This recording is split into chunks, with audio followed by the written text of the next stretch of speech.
We just lost 40,000 jobs in July.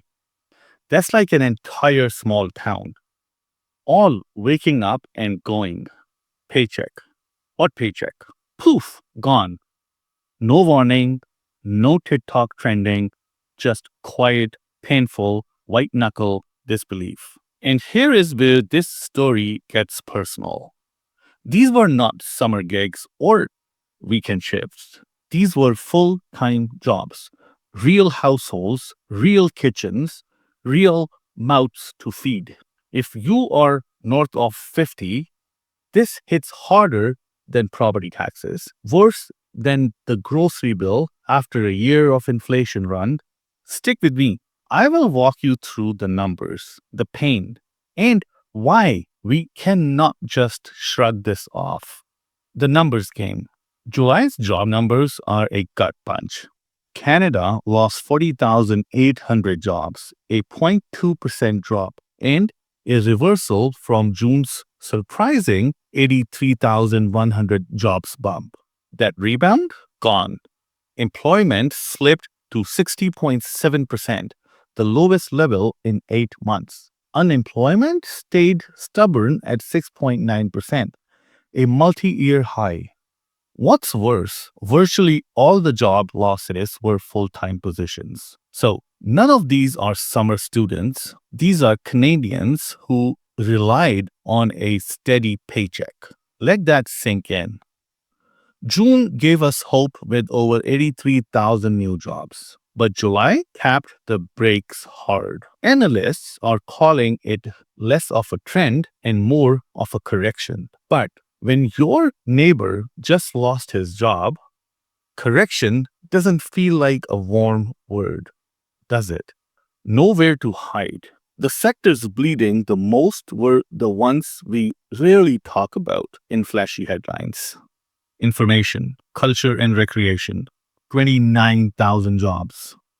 Construction, 22,000. Business, building and support services, 19,000. Even healthcare and social assistance and sectors like agriculture, finance, public admin, wholesale, retail, resources, and utilities saw losses or slowed. On the flip side, a few battleground survivors emerged. Transportation and warehousing, plus 26,000 jobs. Educational services, plus 22,000 jobs. Manufacturing, a modest 5,300 new jobs. A silver lining, maybe, but each gain is still set against a sea of lost livelihoods elsewhere. Before you go any further, please like, subscribe, and share this video with your friends. Subscribing to my channel is not going to cost you anything, but it does help me big time. Thank you. Now back to our topic. Regional hits. This pain is uneven. Look at July regional unemployment. Alberta, employment fell 0.6%, unemployment jumped 7.8%. British Columbia, employment dropped 0.5%, unemployment at 5.9%. Ontario, flat in job count, unemployment around 7.9%. Quebec, employment slipped 0.3%, unemployment dropped at 5.5%. The Prairie and Atlantic provinces saw mixed results. Saskatchewan, 0.6%, Manitoba, modest rise, while Newfoundland, Nova Scotia, and PEI held mostly steady. So, if you are from Alberta or Ontario and you've been clocking overtime, this job loss does not feel like geography. It hits you like home.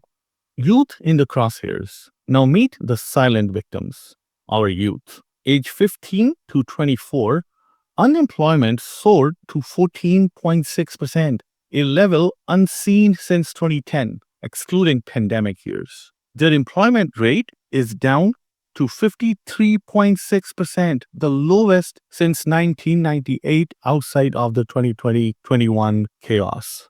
Returning students? No better. Their unemployment rate hit 17.5%. The first July since 2009. Let's humanize this. Think of Sarah, a retail student hoping to fund her full semester with a summer job. She is back on the couch. LinkedIn page loaded, Outlook on refresh. But employers are saying, we are sorry. This is not TikTok tragedy. It's real, quite despair. What's causing this hit? Three big forces converged. Tariffs from the US, levies on steel, aluminum, auto have squeezed industries. The ripple effect, reduced hiring and reduced inventory, even in sectors outwardly untouched. Interest rate freeze. The Bank of Canada stayed at 2.75%, but markets are sniffing a cut in September on lower hiring. Post June correction. July was payback, a strong June followed by a brutal July. It's not a trend, but it's a giant red flag. Wages, even in this, we are not saying nothing. Average hourly wage, permanent employees, rose 3.5% to $37.66. But if you are working fewer hours, that does not help much. And despite job losses, the layoff rate stayed steady at 1.1%, showing no mass firing, just radical hiring stops and attrition. A Canadian rant and relatable digression. You ever hear these experts say, oh, just retrain, learn to code? That's like telling a foreman who spent 30 years swinging a sledgehammer, buddy, swap that hammer for a laptop under dial up internet and code away. Yeah, fine. And while you are at it, teach a lifeguard to become a data architect in her spare time. This is where you get that Canadian cynicism. Oh, sure, learn Python. After 3 decades of real work, now I'm supposed to debug your app while my pension fund dries up? Thanks, Uncle Trudeau. But hey, at least a few industries are still chugging. Transportation, education, that's your bread and butter. The invisible crisis. These are not flashy tech layoffs with viral breakdowns. There is no trending hashtag. It's quiet. It's thousands of jobs lost one at a time. Families cutting corners, not canvassing hashtags. Picture the painter, the rec center admin, the festival stagehand, the business cleaner. They disappear off payroll, replaced by ghost paychecks. That's the backbone of Canada. We are losing, not shiny headlines, just real work. And for those 55 and older, the mirror's doubly cruel. You are seen as overqualified, too expensive, or past your prime. In programs rewriting job ads, must be tech savvy, digital native. So, where do we go from here? We call this what it is, a crisis disguised in stats, a wake up call, not because numbers are dramatic, but because their consequences ripple through homes, barns, rural bars. I don't have a government solution, but here is what you can do. Share your story in the comments. Let's turn 40,800 jobs lost into 40,800 stories behind lost meals, lost dreams, lost paychecks. Help neighbors, friends, grandkids. Share retraining courses, even if they're not coding, community programs, union help desks, whatever is local.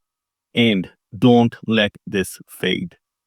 If politicians won't act, we have to keep reminding them that lives are at stake.